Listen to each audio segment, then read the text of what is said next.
वेङ्कटपतेर्विष्णोः परां प्रेयसी तद्वक्षस्थलनित्यवासरसिकां तत्क्षान्तिसंवर्धिनीं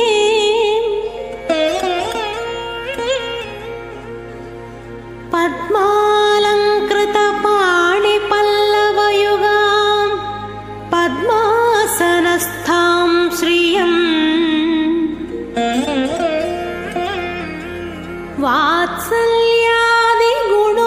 वात्सल्यादिगुणोज्ज्वलां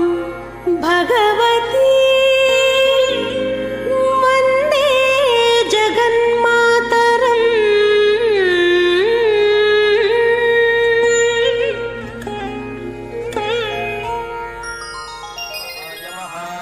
जातवेदः पवित्रवत् पवित्रेण पुनाहिमा शुक्रेण देवदीद्यत् अग्ने कृत्वा क्रतु दुम्रणो यत्ते पवित्रमर्चिषि अग्ने विततमन्तरा ब्रह्मतेन पुनीमहे उभाभ्याम् देवसवितः पवित्रेण सवेन च इदम् ब्रह्म पुनीमहे वैश्वदेवी पुनते देव्यागात् यस्यै बह्वेस्तनुवो वेदपृष्ठाः तजामदन्तः सधमाद्येषु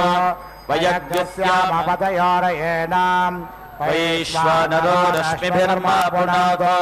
वातः प्राणेन शिरोमयो भूः या वा पृथिवी पयसा पयोभिः ऋतावरे यज्ञये मा पुनीताम् बृहद्भिः सवितस्त्रिभिः परिशिष्टैर्देवमन्मभिः अग्ने दक्षैः पुनाहिमा येन देवा अपुनता येनापो दिव्यङ्कषः तेन दिव्येन ब्रह्मणा इदम् ब्रह्म पुनेमहे यः पावमानेरध्येते ऋषिभिः संभृतगम् रसम् सर्वगम् सपूतमश्नाते स्वदितम् मातरिश्वना पावमानेर्यो अध्येते ऋषिभिः संभृतगम् रसम् तस्मै सरस्वते दुहे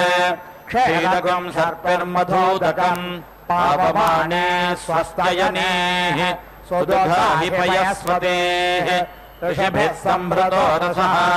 ब्राह्मणेष्वमृतगम् हितम् पावमानेर्दिशन्तु नः इमम् लोकमथो अमुम् कामान् समर्थयन्तु नः देवीर्देवैः समाभृताः पावमाने स्वस्तयनेः सुदुघाहि घृतश्च्युतः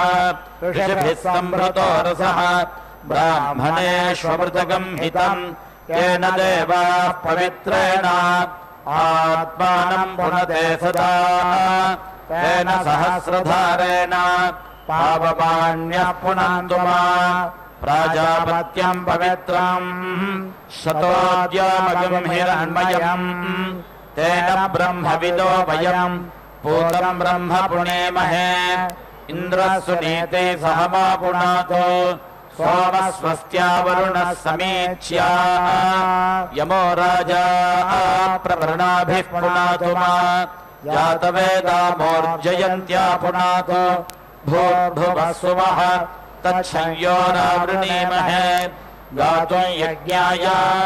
गातुम् यज्ञपतये दैवी स्वस्तिरस्तु नः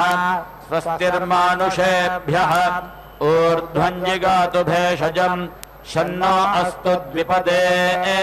शञ्चतुष्पदे ॐ शान्तिः शान्तिः शान्तिः।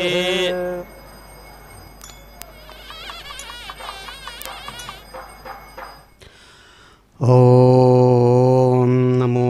भगवत्यै उद्यच्छतार्कसदृश्यै नमो नमः। శుభోదయం. చక్కగా ఆనంద దేవుని యొక్క హృదయాన్ని జయించేటువంటి చక్కని శృంగార రసైక స్వరూపంతో ప్రకాశించేటువంటి అమ్మ పద్మావతమ్మ తిరు కళ్యాణోత్సవ విశేషం. చక్కని సంవత్సర విశేషంలో విజయాభ్యుదయ క్రోధినామ సంవత్సరం ఉత్తరాయణం గ్రీష్మ ఋతువు జ్యేష్ఠమాసంతో కూడినటువంటి శుక్లపక్షంలో సప్తమి తిథిపూర్వకంగా సాగుతూ ఉన్నటువంటి బృహస్పతి వారం నాడు అదిగో అమ్మవారు స్వామివారి యొక్క హృదయం నుంచి ఆవిర్భవించి దివ్య మంత్రమూర్తిగా ప్రకాశించేటువంటి మాతృవాత్సల్యమూర్తి, అద్భుతమైనటువంటి కమలాలయగా తాను స్వయంగా ప్రకాశిస్తూ అదిగో అద్భుతమైన పరిమళభరితమైన పుష్ప విశేషాలతో కూడిన పుష్ప కిరీటాన్ని ధరించి పొగడ పువ్వులు అలాగే అనేక విధాలైనటువంటి ఎర్రని కాంతితో మెరుస్తున్నటువంటి పుష్ప విశేషాల చేత చక్కగా పరిమళభరితమైనటువంటి ఆ బిల్వపత్ర విశేషాలతో ఆనందాన్ని అందిస్తూ బిల్వాలయ అని చెప్పబడుతున్నటువంటిదిగా కీర్తి పొందినటువంటి మాతృమూర్తి, రెండు చేతులలో చక్కగా వికసించిన పద్మద్వయాన్ని తాము ధరించి కళ్యాణ విశేషాన్ని నిర్వహించుకుంటున్నటువంటి శుభక్షణాలు. హస్తద్వయేన కమలే ధారయంతీం స్వలీలయా హారనూపుర సంయుక్తాం లక్ష్మీం దేవీం విచినోతయే. ఎలాగైతే మానవుడు తాను ప్రతిక్షణం ఊపిరి పీలుస్తూ ఆ ఊపిరి పీల్చడం ద్వారా ఏర్పడిన శక్తి చేత ప్రాణలక్ష్మి అనేటువంటి ప్రాణశక్తితో కూడినటువంటి లక్ష్మీదేవి యొక్క ఉపాసన తాను తెలియకుండానే చేస్తూ అజపా గాయత్రి అనేటువంటి పేరుతో గాయత్రి విశేషాన్ని మంత్ర విశేషాన్ని ప్రతి ప్రాణి కూడా ఆచరిస్తున్నాడు.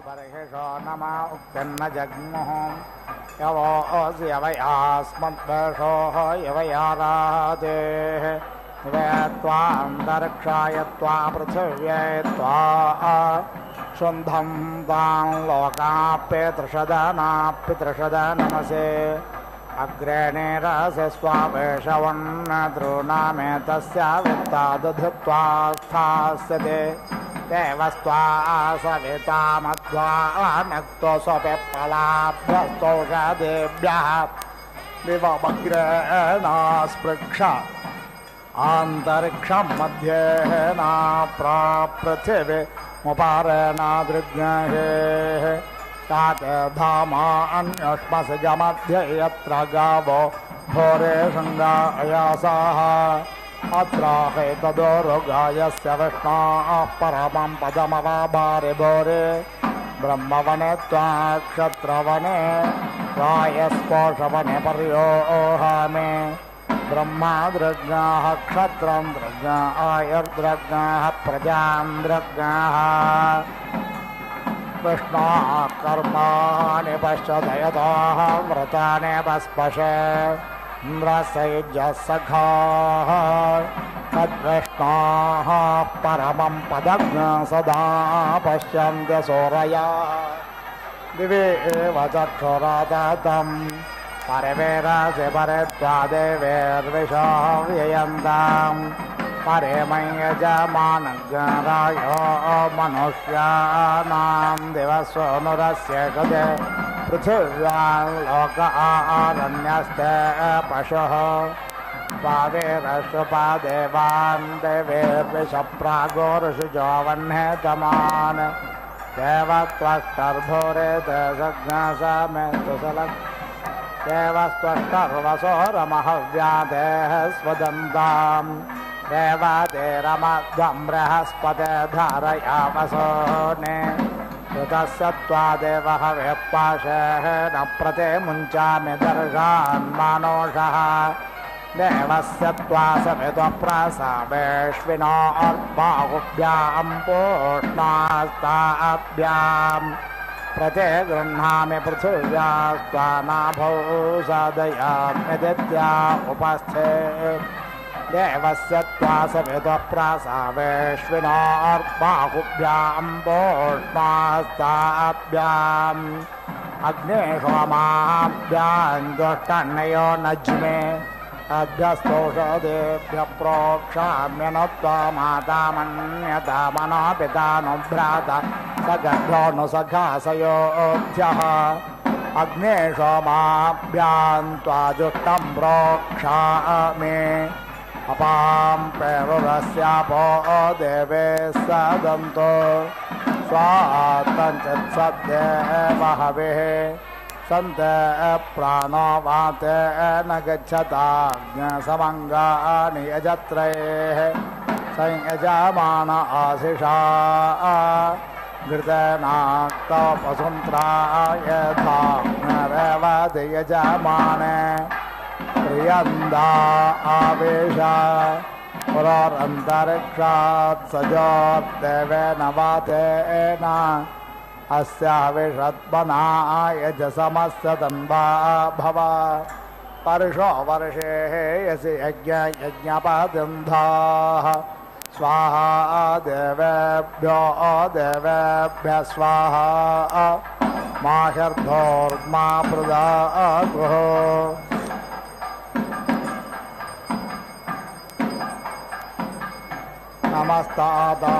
नमस्तादानानर्वाप्रेहे घृतस्य कुल्या उपारतस्य पद्या उपा देवे रापशुद्धावोध्वग्न सुपारिविष्टा देवेषु सुपारिविष्टा वयं पारिविष्टारो भूयास्मा वाचं देशुं धामि प्राणं देशुं धामि चक्षुस्तेषुं धामि श्रोत्रं देशुं धामि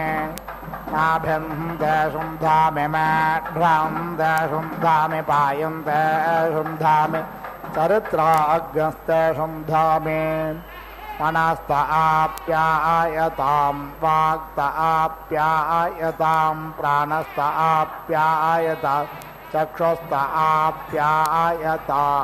श्रोत्रन्त आप्यायताम् तत्ते क्रोरं यदा स्थितं तत्त आप्यायतां तष्टे तत्ते निष्ट्यायता तत्ते शुध्यतु समहोभ्यः ओषधेत्राय स्वस्वधेते मैनग्नहिग्नसेः दिवं रक्षसां भागोऽसि निरस्तज्ञरक्षाः इदमहज्ञरक्षोऽभिदिष्टामिदमहज्ञरक्षो वाबाधे इदमहज्ञरक्षोः दमन्तमो नयामि घृतेन द्यावा पृथिवी प्रोन्धाधां वायो वेस्तोकानां युषाणो अग्निराज्यस्य वेतु स्वाहा स्वाहा कृते ऊर्ध्वनाभसं मारुतं गच्छतम् सन्ते मनो मनसा सम्प्राणप्राणेन गच्छताम् एडस्य ज्ञत्वा श्रेणात्वापस्त्वा समारणन् मादस्य त्वाद्राज्ये पोष्मार्गस्या पोष्मणो व्यथिषत् त्रयोदन्वेषाः घृतं घृतपावानः पिबत वसाम्बसा पावानः पिबत अन्तरिक्षस्य हविरासि स्वाहा दिश प्रदिश आदिशो विदिश उद्दिशो दिग्भ्यः स्वाहा ऐन्द्रः प्राणो अङ्गे अङ्गे निदेत ऐन्द्रवो दानो अङ्गे अङ्गे निदेत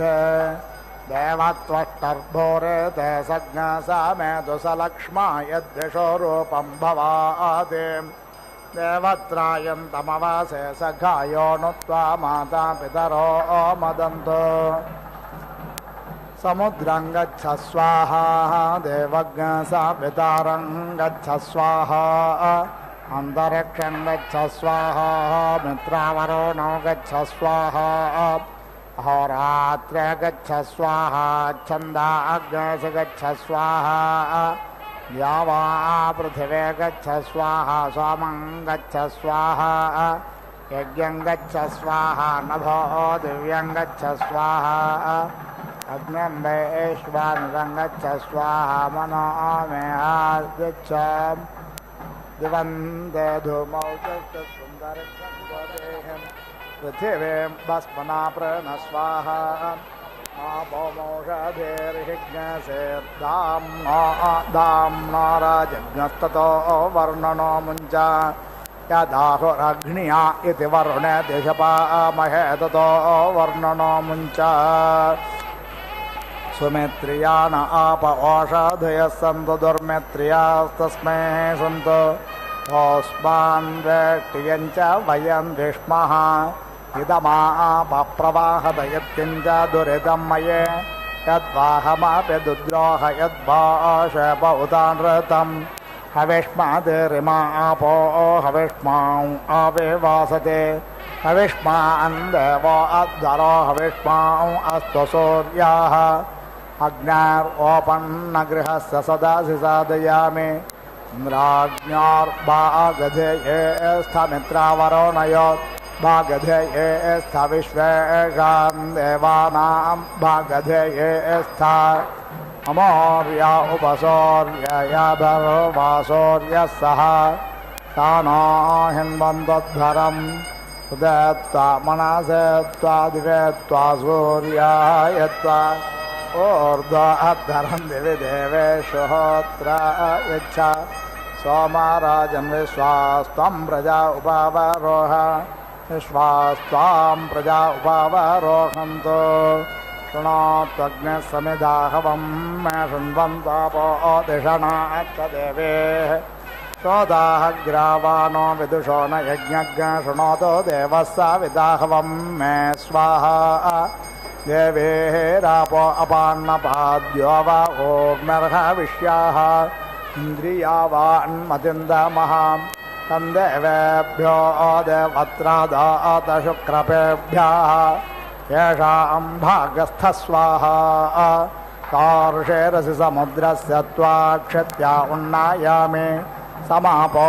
अग्निरद्मदसमोषधिभिरोषधीः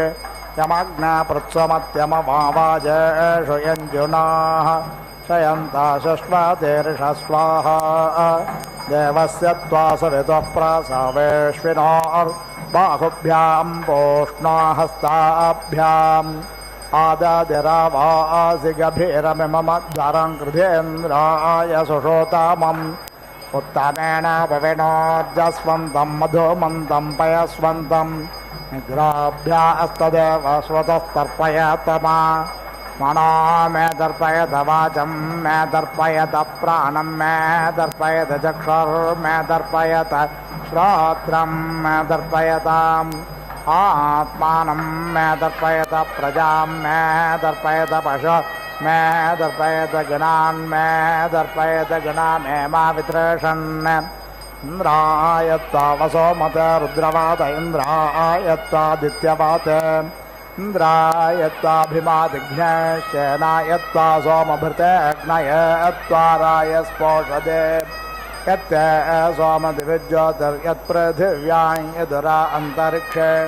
तेनास्मै यजमानायोरराय क्रुध्यते दात्रे वोचः स्वात्रास्थावृत्रतुरोराधो गोर्ता अमृतस्य पत्नेः तादेवेर्देवत्रमयि यज्ञन्नयतोपाहुता सोमस्य पिबता आभेर्मासं विद्धा ऊर्जं दत्सदिशा न वेद्वे सते वेलयेधा मूर्जं दधाधां पाप्माहतो न सोमाः प्रागपागुदागधराक् सर्वतस्त्वादिश आदावन्तो अम्बनिष्पारसमरेर्वेदां त्वामाङ्गप्रसज्ञशिषो देवस्य विष्टमर्त्यम् न त्वदन्यो माघवन्नस्त्यमर्भितेन्द्रब्रवीमि ते वचाः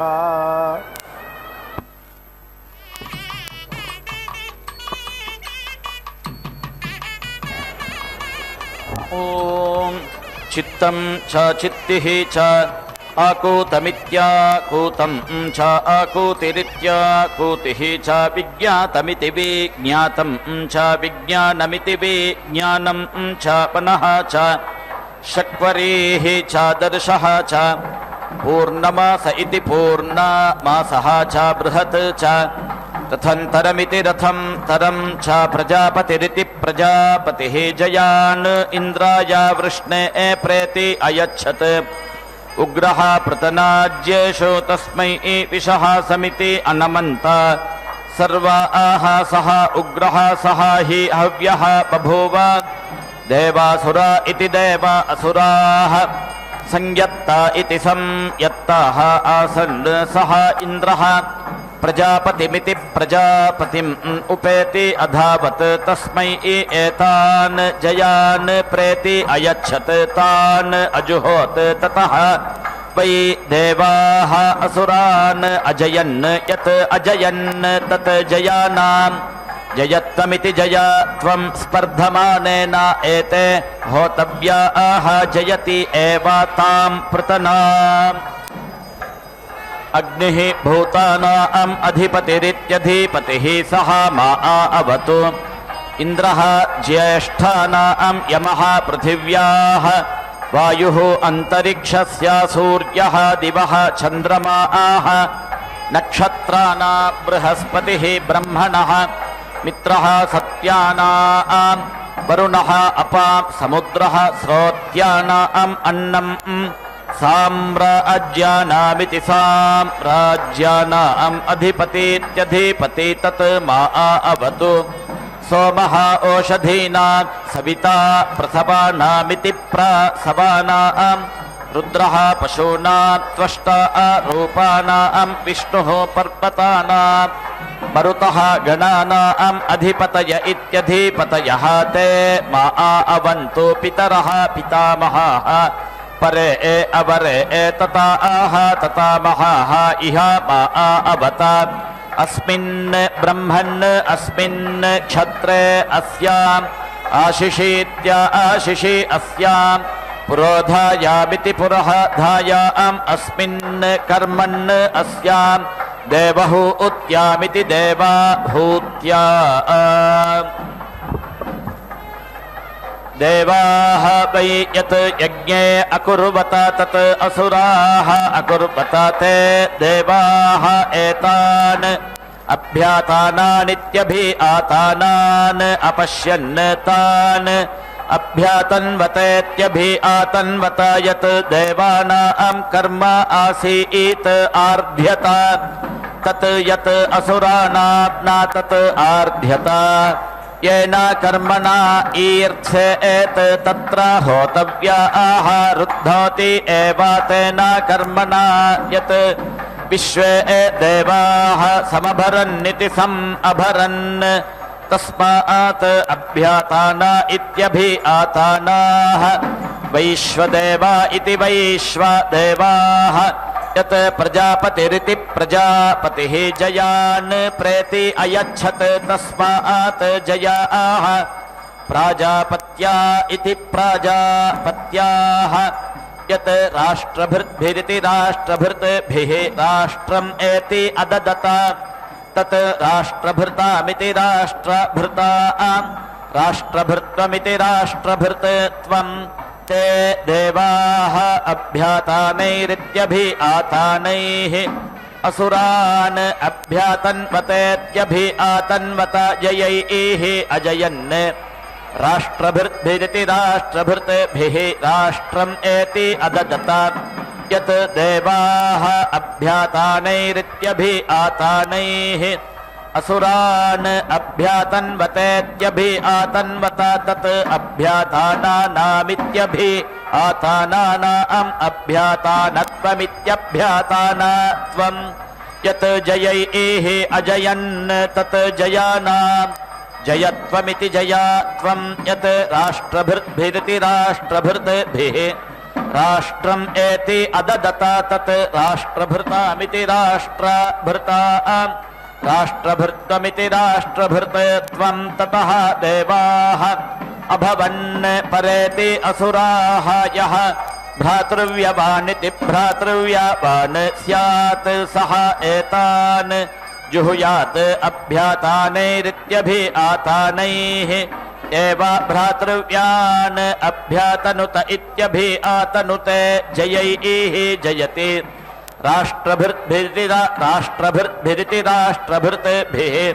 राष्ट्रम् एति दत्ते भवति आत्मना परेति अस्य भ्रातृव्यः भवति ऋताषाट् ऋतधामेत्यर्था धामा अग्निः गन्धर्वः सः इदं ब्रह्म क्षत्रं पातु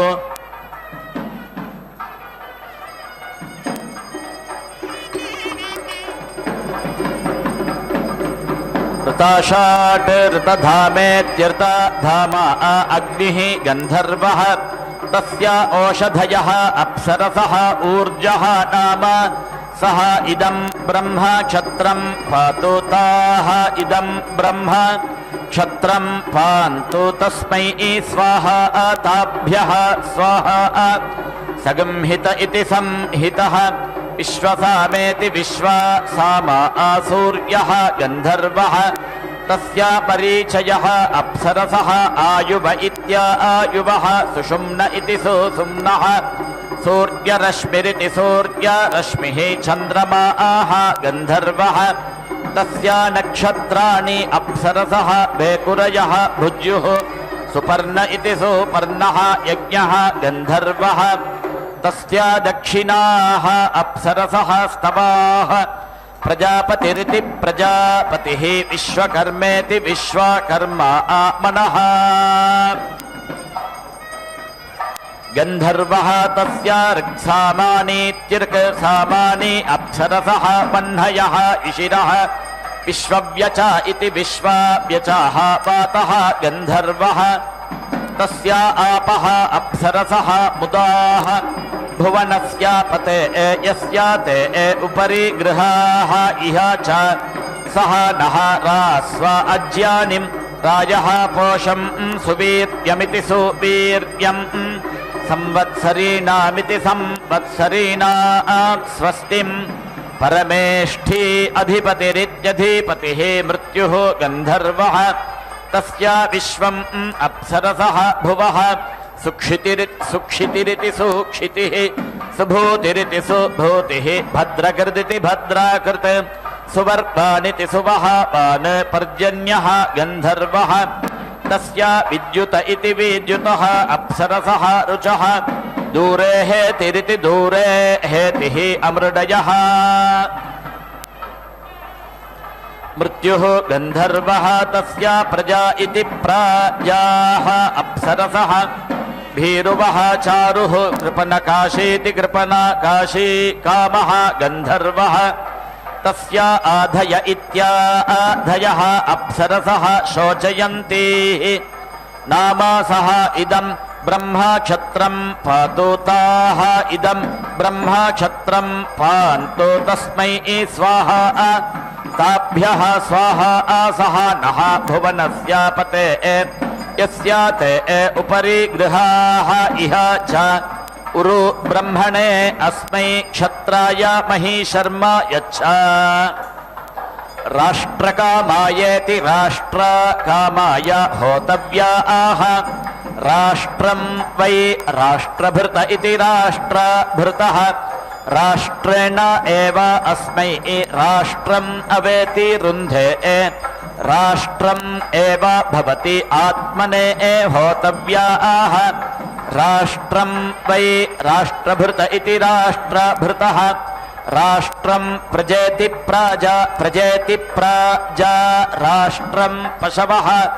राष्ट्रं यत् श्रेष्ठः भवति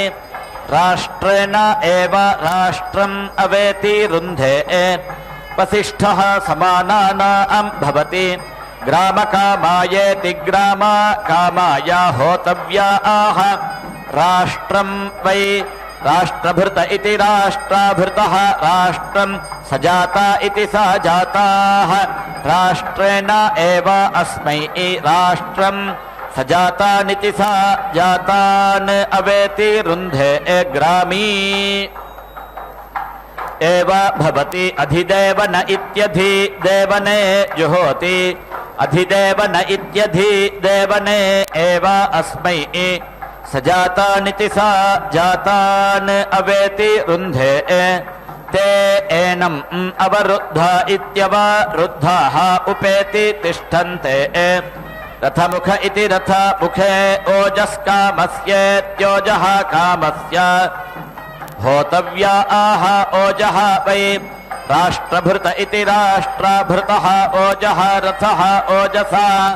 एव अस्मै ओजः अवेति रुन्धे ओजस्वी एव भवति यः राष्ट्रात् अपभूत इत्यपभूतः स्यात् तस्मै होतव्या आह यावन्तः अस्या रथाः स्युः तान् ब्रूयात् युङ्ध्वम् इति राष्ट्रम् एव अस्मै युनक्ति आहुतय इत्याहुतयः वै एतस्य अक्लुप्ताः यस्य राष्ट्रम् न कल्पते स्वरथस्येति स्वरथस्य दक्षिणम् चक्रम् प्रवृष्येति प्रवृष्य नाडीम् अभीति जुहुजात् आहुतिरित्याहुतिः एव अस्या कल्पयति ताः अस्या कल्पमानाः राष्ट्रम् अन्विति कल्पते संग्राम इति संग्रामे संयत्त इति संयत्ते होतव्या आह राष्ट्रम् वै राष्ट्रभृत इति राष्ट्रभृतः राष्ट्रे खलु वै एते व्यायच्छन्त इति व्यायच्छन्ते ये संग्राममिति संग्रामम्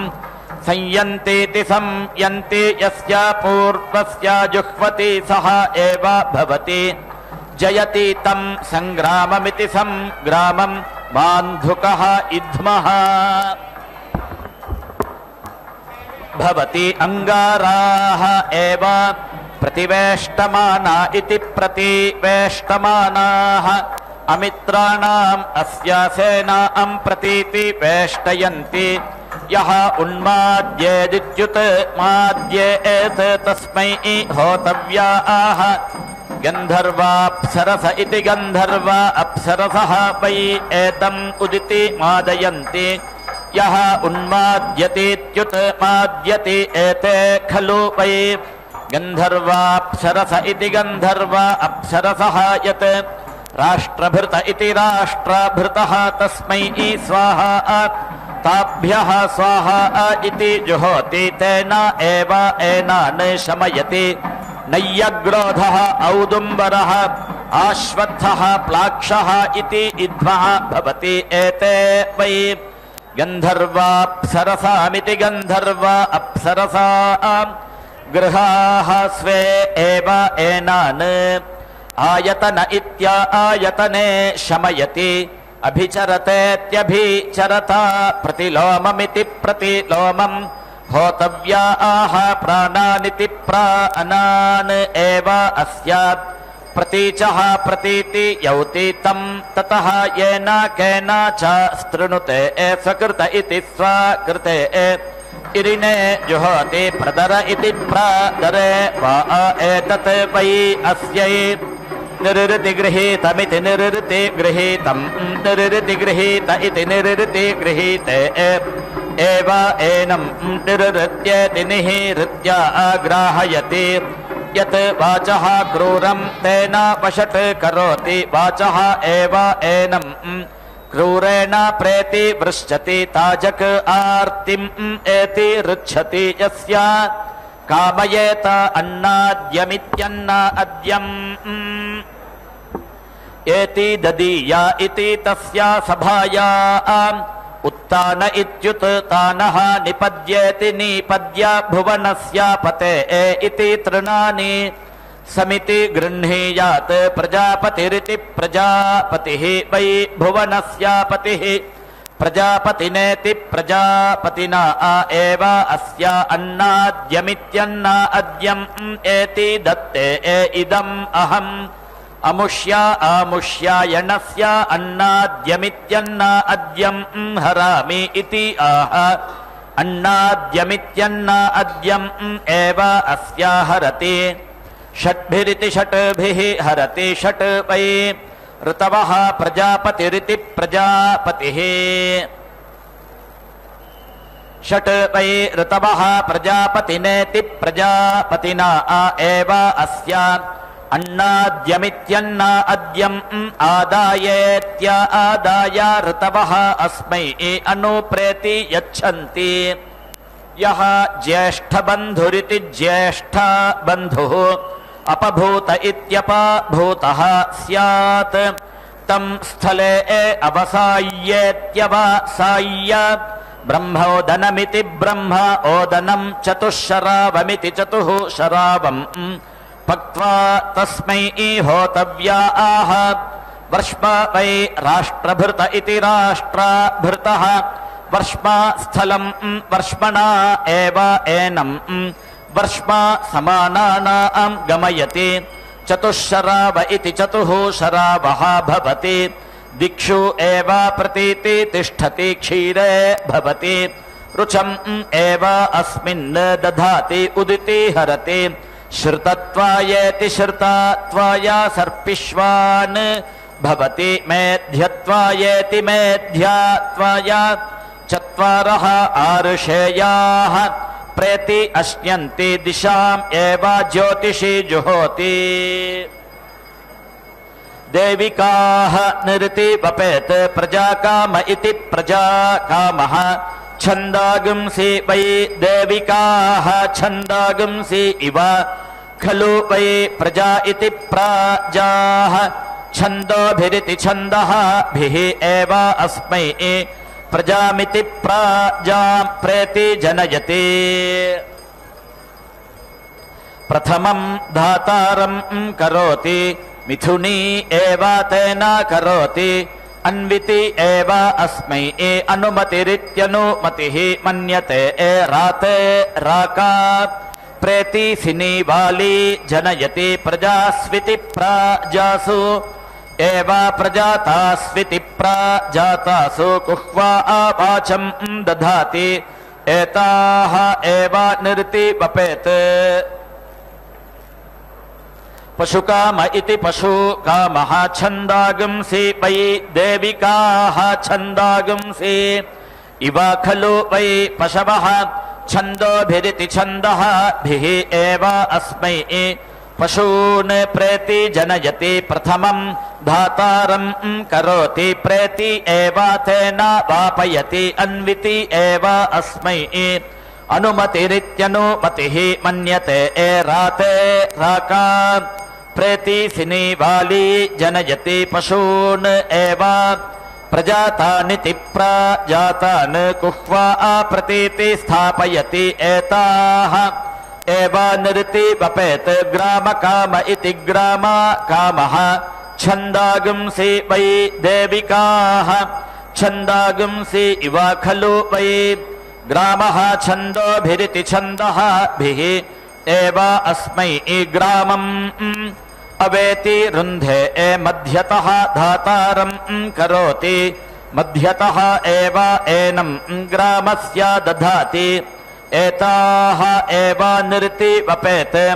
ज्योगामयावीति ज्योक् आमयावी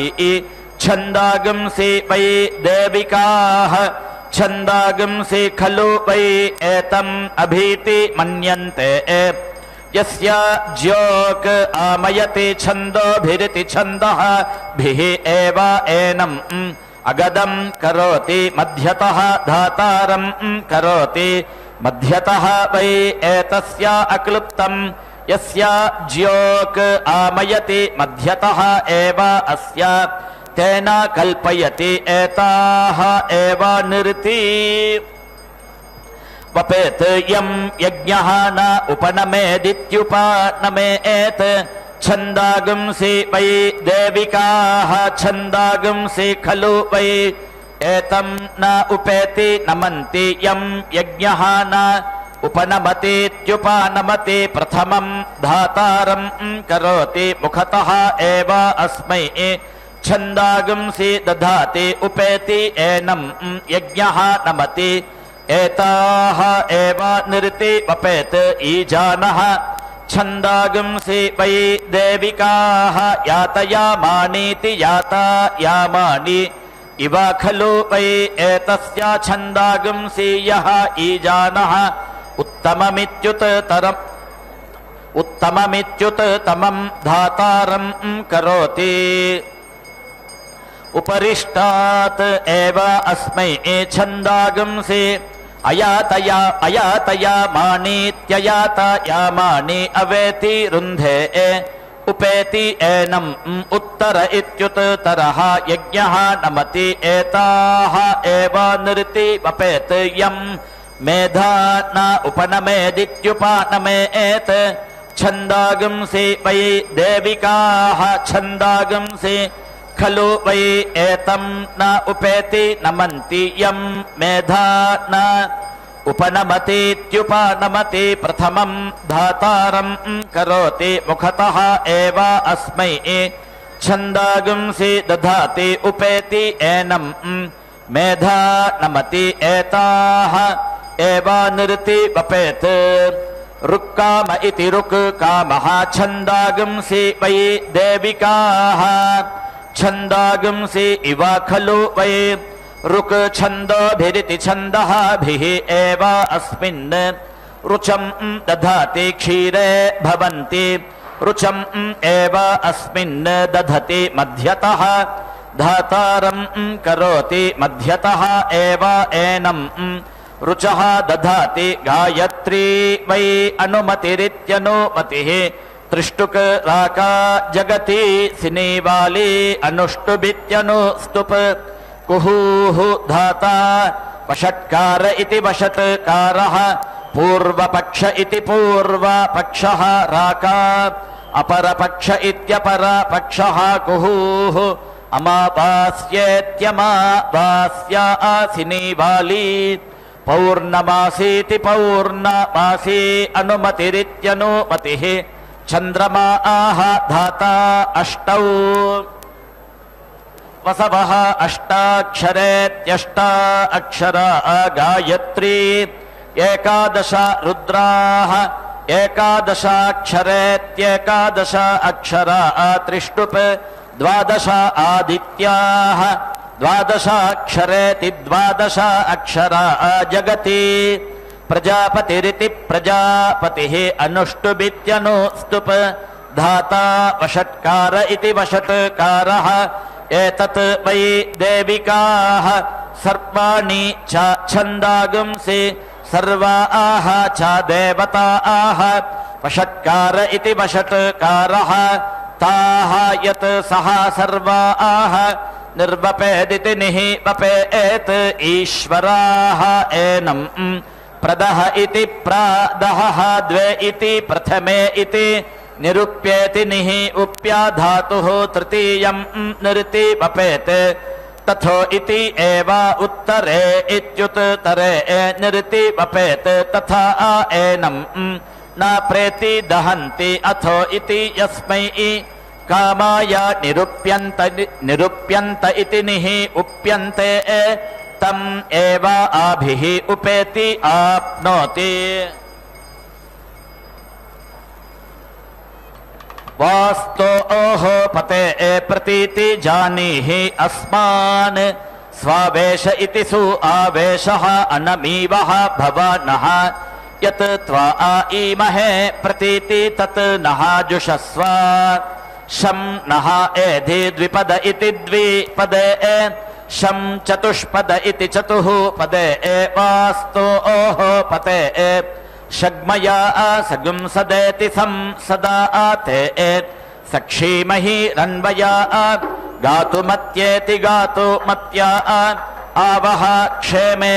उत योगे परं नः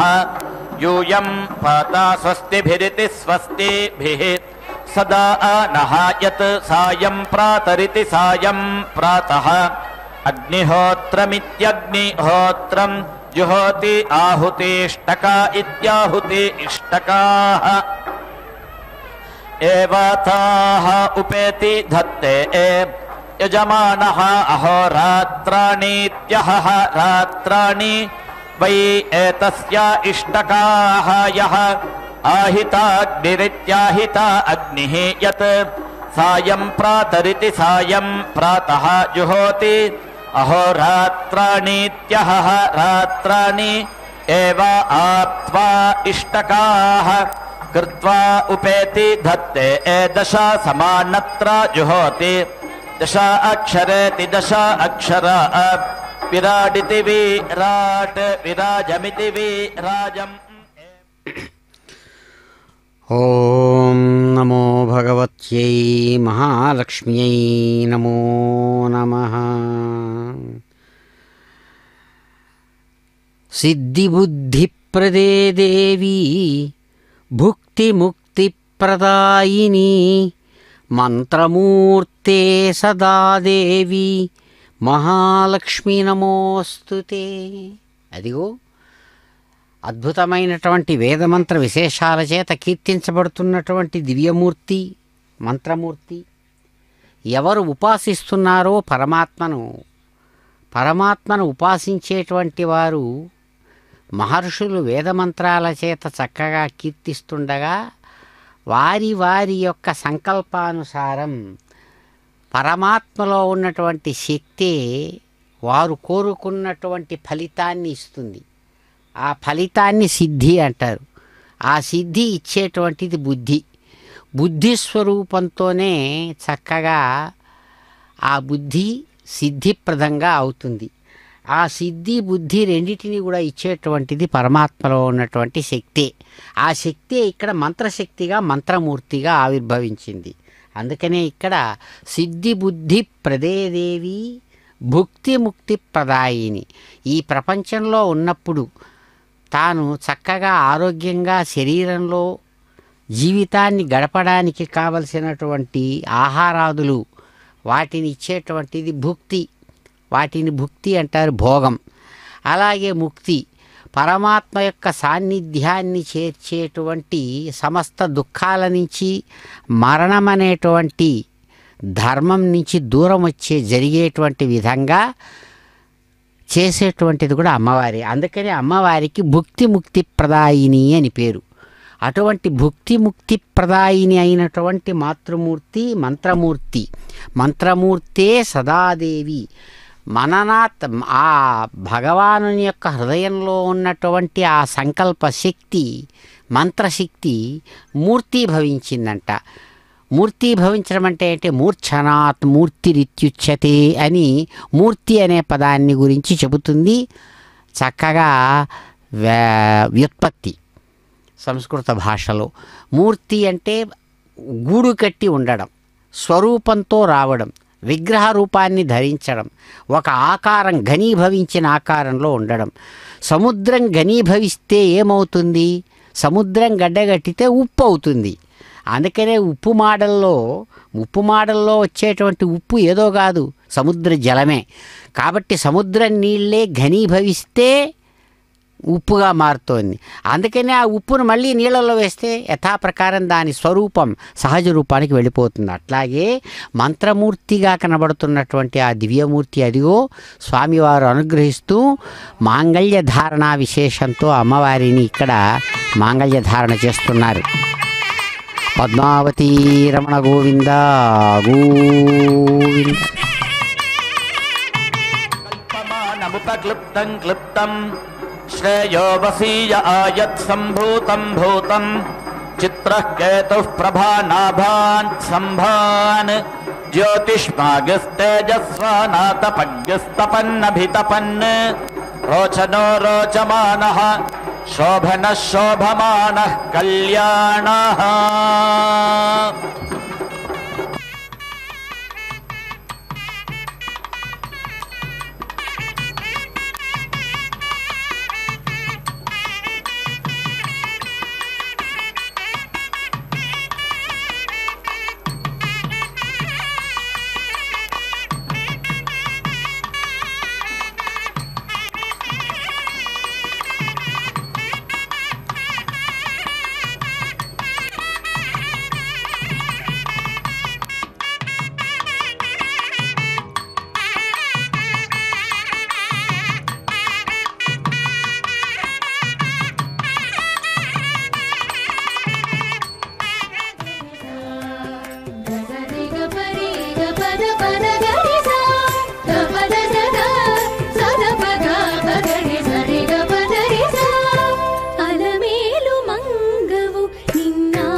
एषः वै अग्नेः योनिः स्वे एव एनं योनौ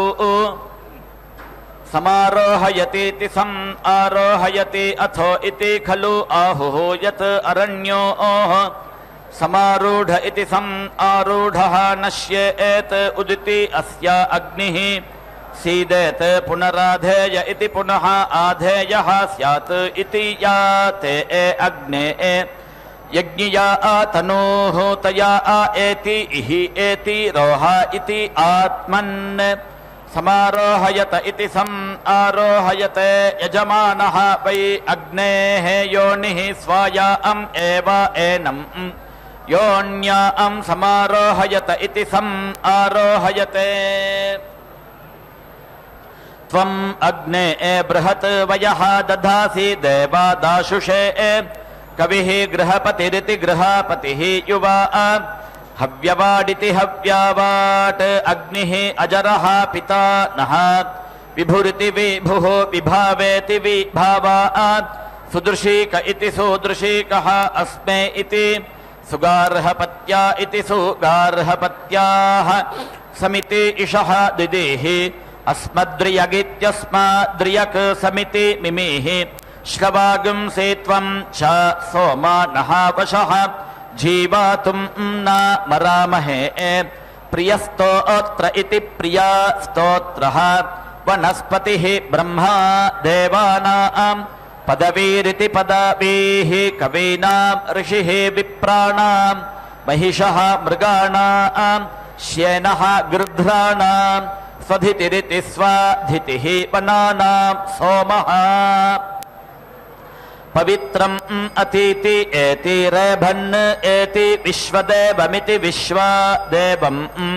सत्पतिमिति सत्पतिम् सूक्तैरिति सूक्तैः अद्य वृणीमहे सत्यसवमिति सत्यसवम् सवितारम् एति सत्येन रजसा वर्तमानः निवेशयन्निति निवेशयन् अमृतम् मर्त्यम् च हिरण्ययेन सविता रथेन एति देवः याति भुवनात् विपश्यन्निति विपश्यन् यथा नः अदितिः करत् पश्वे नृभ्य इति नृभ्यः यथा आगवे यथा तोकाय रुद्रियम् मा नः तोके तनये मा नः आयुषि मा नः गोषु मा नः अश्वेषु रीर्षः वीरान् मा नः रुद्राभामितः वधीः हविष्मन्तः नमसा विधेमा ते उदप्रुत इत्युदाप्रुतः न वयः ॐ यो दीक्षामतिरेचयति सप्ताहं प्रचरन्ति सप्तवेशीर्षण्याः प्राणाः प्राणादीक्षा प्राणैरेव प्राणान् दीक्षामवरुन्धे पूर्णाहुतिमुत्तमाञ्जुहोति सर्वं वै पूर्णाहुतिः सर्वमेवाप्नोति अथो इयं वै पूर्णाहुतिः अस्यामेव प्रतितिष्ठति ॐ नारायणाय विद्महे वासुदेवाय धीमहि तन्नो विष्णुः प्रचोदयात् स्वाहा ॐ महादेव्यै च विद्महे विष्णुपत्न्यै च धीमहि तन्नो लक्ष्मीः प्रचोदयात् स्वाहा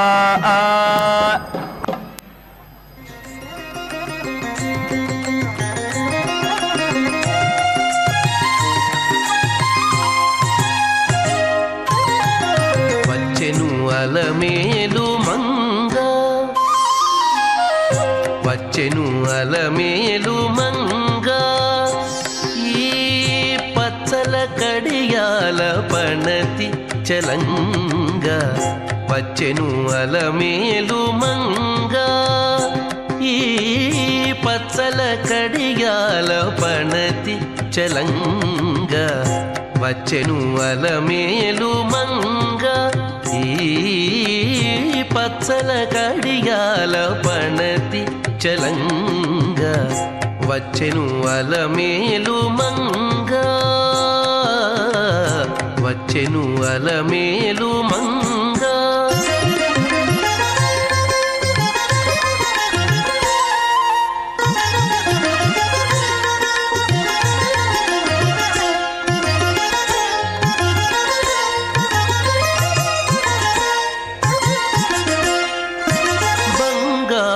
చేది విటీలు పూని